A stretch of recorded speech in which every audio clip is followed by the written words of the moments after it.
It does not work for you and me in the 13th Congressional, at home, and it does not work for us in Washington.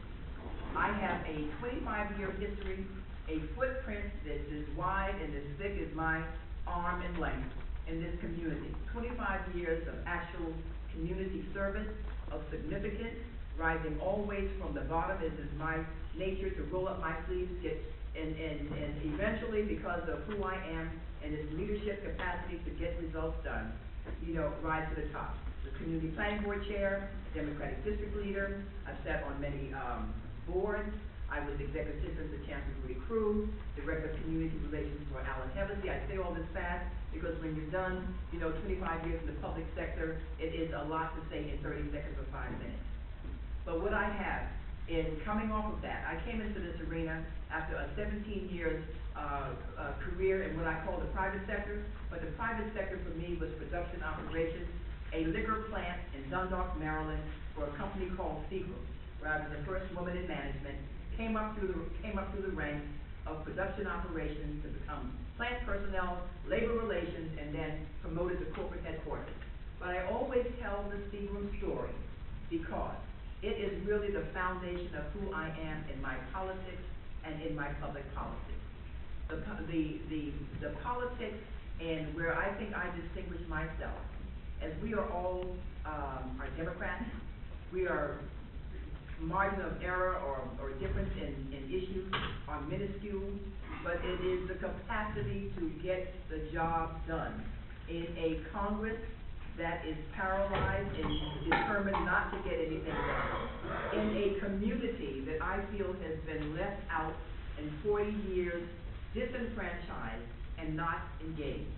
My history with Seagram was the first woman in management for this plant, and in a what I'll call kindly a blue-collar industrial plant, first woman at 23 years old, African American. Everybody was older than I was. There was not a person that looked like me in terms of a woman, and certainly it was labor versus management, and I'm a first-line supervisor. All that I knew, those were the barriers. I had folks telling me that I should be home with my child, my baby, they're taking the job away from my man. That was my history. I simply knew that in my mind, I had the potential with this great Fortune 500 company to ultimately become president and CEO. Not really, but that's what I think of myself. And so my job was to, and this has been my history since then, to, if you want to call it in contemporary terms, walk across those aisles, talk to folks who didn't believe I should be there, who discounted the fact that I was a supervisor and a woman, with any kind of capacity to do, but all I knew was that I had to get cases out the door, to build efficiency, to assure what was every manager's dream, the next promotion, my opportunity to move up the ranks. So the story is, for me, I started to build relationships with people who did not think they had anything in common with me. The end result was, when you peel back the label of gender, of race, and age, we found that we had more in common. But more than that, the job was to, in a purposeful way, get all of us banding together organizationally to produce cases that got out the door. Fast forward some umpteen years later, that's the job that I will face when I go to a Congress. Someone says I will be a rookie, a neophyte. But every 2 years there is a new class of Congress people who come to Congress with fresh ideas, and they are new and they have no seniority. But what few do, we come with great ideas, but what we are stopped with is the opportunity and the obligation to, barriers notwithstanding, is to cross that aisle, to build relationships, to compromise, to get some movement in some way. And the Tea Party, I'm not going to say that this does not happen in a millisecond. The Tea Party, I feel, is a force of nature that its time will pass as well. The United States of America, we as the people have a unique capacity to right-size ourselves. Until that time happens, we have got to cross that aisle with you and everyone else. regardless of party labels, regardless of my personal feelings with folks. Why? Because American people, to our better credit right now, are demanding just that. That has been my history and community as a Democratic district leader, as a chair of a very raucous community planning board. In my private life, I was the director of community relations. In my public life, as exec to Rudy Crew, going into this massive bureaucracy when the conventional wisdom is, well, this is the way it has always been. And my response or question to that always is, then why? And so I'm always the person of the why should it be, why should it continue? And if it's not serving the greater good or advancing some good purpose or result, then it must stop. These are the skills and abilities that I offer to this community. It is both on the issues, because like I said, we're all progressive, but it is a management and a leadership style that is right for the Congress at this time, and it's certainly right for a district that has been left out. I tell a story of a woman whose name is Natasha. Natasha on 145th and St. Nicholas. We were in Dunkin' Donuts, one of my colleagues and supporters, we were campaigning. And we're out there, Joyce Johnson. She said, oh, Joyce Johnson's great, so-and-so, so-and-so. We walked down in Dunkin' Donuts. We're going through shaking hands, taking, borrowing donuts and taking a bite out of the donut. And this woman was standing on the side, and she looked at me with eyes, and she said, I'm Joyce Johnson. I'm running for Congress. And she looked at me with the coldest stare. What are you going to do for me? And I said, well, Natasha, that's her name. This is Natasha. I said, Natasha, I'm going to push back on that because I can't do it alone. I am talking about what we can do together to solve the problems in the community: education, unemployment, joblessness, fractured schools, fractured families, crime, injustice, stop and frisk, and on and on and on. And I said, so, darling, if you're waiting for me to say I'm going to solve the problems that you have, I can't do it. But if you want to help me, then that's where this party begins. And she came back to me. She said, in a very quiet tone, I have always wanted to do more in my community, but I have never been asked. My comment about the 283,000 voters, the 700,000 plus residents, we will have to work together. My leadership and management is to corral the troops. For those of you who know me, like Alex knows me from, and his brother really, Arthur, from the Obama campaign. A masterful leader, a person who will organize and bring folks together. And organize is not a bad term. Organize and inspire. Leadership with purpose to get things done. That's what is most needed in a critical time in this district and this country's history, frankly. Because while I will represent a geography called the 13th Congressional District, let's be real clear. And the reason why that crossing of the aisle is so important now, honest to God, the decisions I make and the collaborations that I build will affect 315 million people. That's the weight that all of us should feel as we consider Congress. That's the weight that you must feel as you consider who you're going to send to Congress. And so this is no easy task. On my best day, I'm saying, why me, Lord? On my worst day, why me, Lord? But it is a passion for those of you who know a little bit about my background.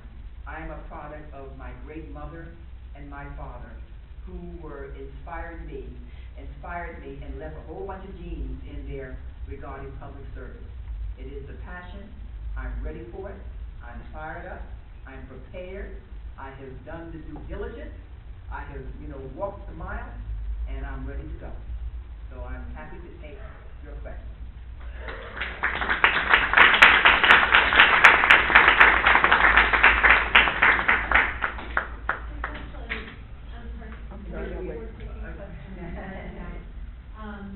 Do you have a question? you can. We just want to raise that question. We've asked the salt candidate, let's see, what is the number one issue facing voters in your district? And we're expanding that out a little bit to ask, I believe that your roots are in Harlem, and you're up there in Washington State, so the district is quite diverse. Yes. Can you talk about the overarching? My roots are really, and that now here's why I'm considered an outsider. My roots are really Upper West Side. Upper West Side. And I have, in every campaign, you know, folks in Harlem will say to me, well, are you from Harlem?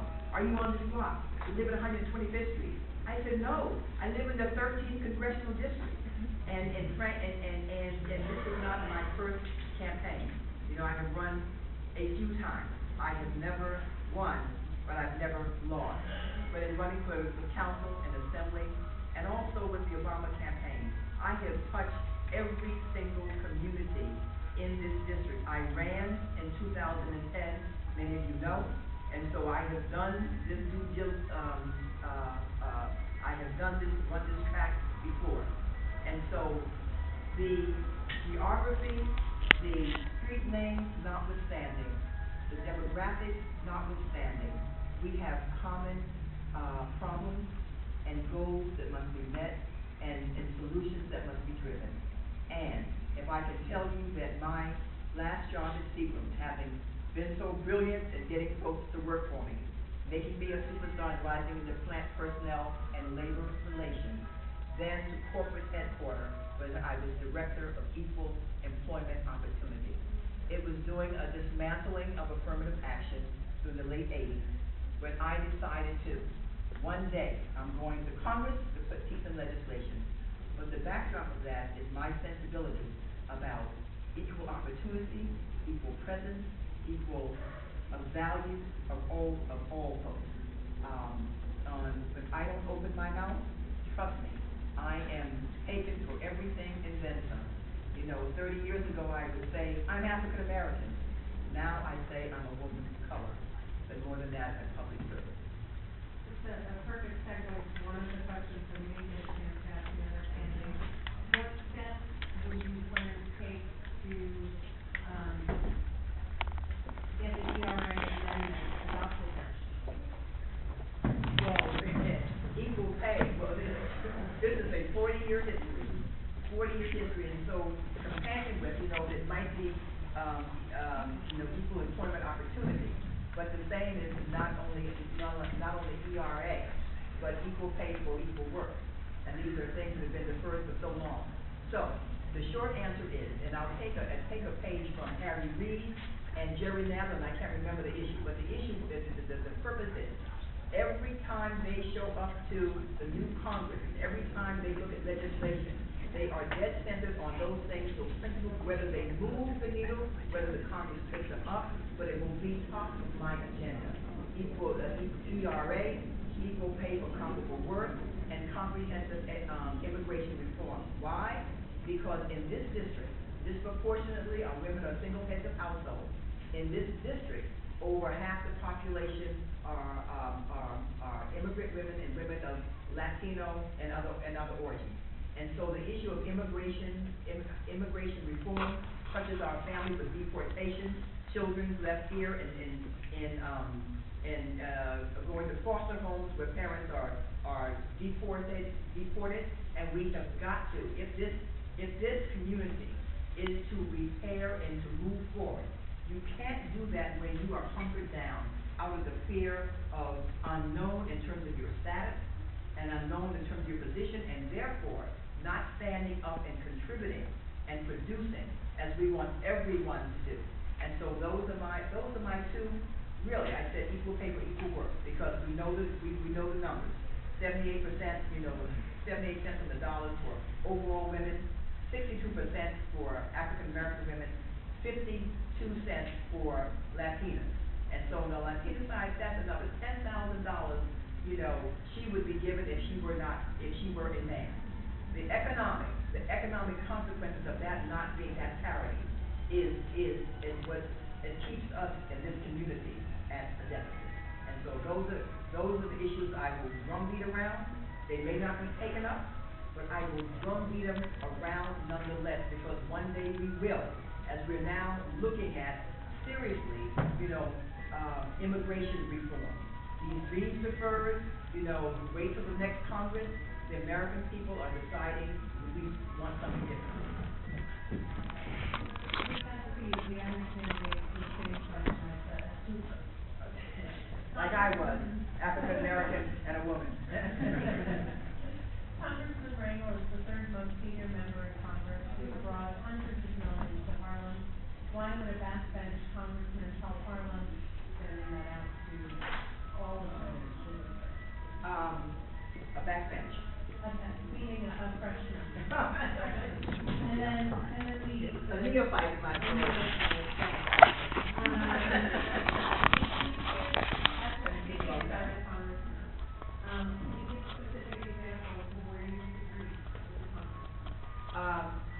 Two things on the seniority piece. Quiet as a kept, there is a freshman woman Congress every 2 years. So do not believe that we are the only, this congressional district and other congressional districts are the only people that will be sending fresh women congresspersons to Congress in this new Congress. So that number one. Two, if the composition of the Congress remains as it is, where we do not have a majority, it will be, there has nothing gotten done in the last Congress. Congressman Rangel, and frankly, no other Democrat has gotten anything from their tenure in the last 2 years. We pray that might change. So seniority has its benefits when you are in the majority. And there it is. The congressman is no longer chair of Ways and Means, which was a powerful position. I also believe that the congressman suffers from not the halo or highlight that he once did. And that's just a fact of life. And that's why I see the greater part of the opportunity in this community and at this time it's not a transition. The congressman has his legacy. When I am looking at, and I say to everyone, my friends, I have the same 40 years that the congressman has. The first 8 years of my life in production, he was a freshman type congressman, little seniority in Congress. Those 8 years of my production life before I moved on to corporate headquarters, promoted, I was promoted 4 times within 5 years. So the congressman was coasting, and I was moving up a ladder based on skills and ability, experience, and just good work. Where I disagree with the congressman, and this goes back to my running in 2010, and I hope it's not a lost opportunity yet. Affordable housing is still a big issue in the 13th Congressional. We lost some 30,000, 40,000 people left the 13th Congressional because I can't afford to live here, maybe move south, but many more I can no longer afford to live here. When we talk about the gentrification, the development that is going on primarily in Central Harlem, it was not, I kicked the neighbors out of this building and renovated it and made it a luxury whatever.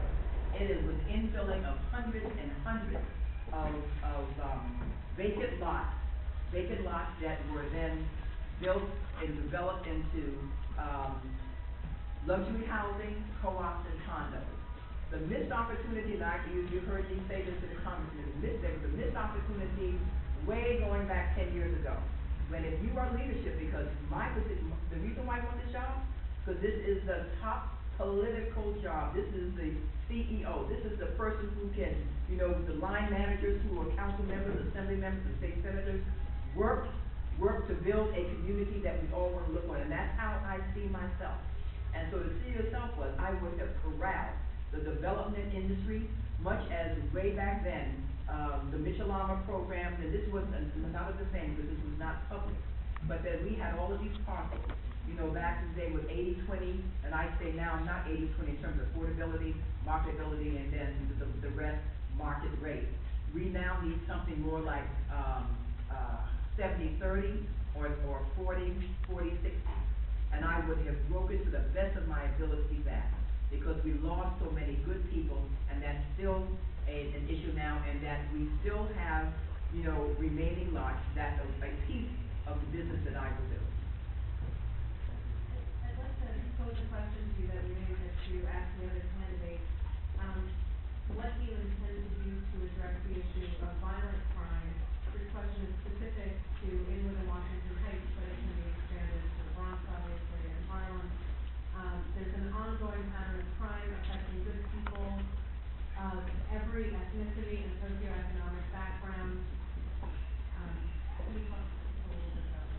these are issues of family, and these are issues of standards, and these are issues of raising our kids better, giving opportunities to them and opportunities to them where they don't have, but the opportunities and education and a social community construct that offers other venues, you know, rather than standing out on the corner and perhaps producing something that you don't want to be involved with. Constructive, social, baseball, football, tennis, extended day opportunities for our kids where they are in schools like the Beacon schools. The Beacon schools that's now been obliterated, where, you know, our kids could stay in with homework. They could stay in with chess. They had basketball. A place where, like I did as a young kid, there was a community center. How many community centers are there? These are things that we have not invested in, and in the long term, we said that we cut back on these, and yet the consequences of the violence and the crime, that behavior, is that we produce then an economy that is prison, that is cradle to prison pipeline, which costs us $30-some thousand, $50,000 a year to incarcerate. So back it up, into those things that were part of community life when I was growing up, can be as well, but it also begins with the family. We have got to raise our kids. We've got to focus on education. We've got to spend more time with them, and that may be hard to do in families that are fractured single moms, head of households. But there was a time when if the family could not, the community did. And I have heard so many of us talk about, and this was the first, maybe 2 generations, I'll say this, of African Americans, and I'm sure it's the same of Latino, and I'm sure it's the same of white, where everybody was your aunt and uncle and took a hand in your raising. That sounds so simplistic, but that and it was then, and it can be as well. And so the drum beater for this is the mother lode of the Congresswoman. The Congresswoman who sees this book here. A lot of us said this legislative reform in Washington, it is not. It is community building of the nature that only frankly a woman can do. Because we are when all is said and done, the practice family, it is our kids who have got to visit in the jail. It is our children who are the victims of violence. And so it's also better, good policing, not of a nature of assault, but good community relations with community. And so this is another piece of it, where the cop on the beat actually talks to our kids, and in my day, everybody wanted to be a doctor, a lawyer, and a policeman. Because there was a different relationship. And so where there is violent crime, enforcement is possible, but I have to say that I think it really begins in the home prevention well before you run down the path. There's a fellow who supported me in my campaign who's a member of the Blood. And I met him at a forum. He talked about his background. One of the most stellar young men I will ever know. He's got the scars. He shows me where the bullet is and all of that kind of stuff. And he says, you all, the reason why gangs are important to us, because none of you will rally us and talk to us like we talk amongst ourselves. That was a lesson. And so we've got to, once again, cross the aisle and bridge that. I have talked to too many folks who are saying, I'm afraid of our kids. They're crazy. I assure you, Alice and I, our generation, people thought we were crazy as well. Whatever generation it is, what you're doing is crazy. We have lost that, and that's the language of community building. I would have community talk just like this, wherever, with Jason, the Blood, gang members, who is trying to really reform them. And so the guys he's dealing with You know, they may be single fathers and all, he's making sure that they take care of their kids, the standards. You know, talk the language of what your responsibility is. These are the kinds of things that start to lift up community, So this job is both the legislators, you know, bring home the bacon, solve the problem, but it's also repair community development. Education is key. And so in terms of education, we've got to have early learning, as there are cutbacks now. You know, early learning, someone said to me, well, isn't that social program? I said, well, you know, yes it is for a time right now when families are not even. It's needed because as I was executive assistant to Chancellor Rudy Crew, he said, our kids need more time on task. They need to be, we used to be number one in education in 1971. We are now 26. You know, we need extended day, extended year, early learning, all for so that we can build a populace that is competitive in the global society. So all of these things sort of work in tandem. I just received word that one of the other candidates is here, so we've given the other candidates an opportunity to give a final word. You're welcome to stay. Thank you. You have another event from the. I may say everything. You know, I'm going to say this because I just came off of the State of Women in Politics, Emerging Women, and this was done at the Apollo Obama Sponsor Day. Much of this race has been made of ethnicity, and Clyde, myself, and Charlie, and Craig you're all African American, and you're running against, you know, there's Hispanic, and I want to say, I am the woman in this race. And one thing that I have not heard, there's not been an answer or a question posed by any person of the media, and I have to say you guys do it in a way, that talks about the assault on women and our rights, to take us back to 40 years ago, those things that we fought for and thought were put to bed. I am going to assure you that since that is the theme, and I have no notion that it will change, you are no one else. There's not a man in this world that can talk about these issues and defend it like I can. Now, all things being comparable, and let's say they are, there's time to put more women in office right now.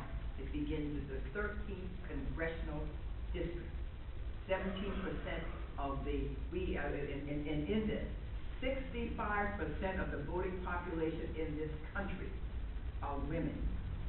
And yet we are 17% of legislators. I am the woman, and the proud woman in this race.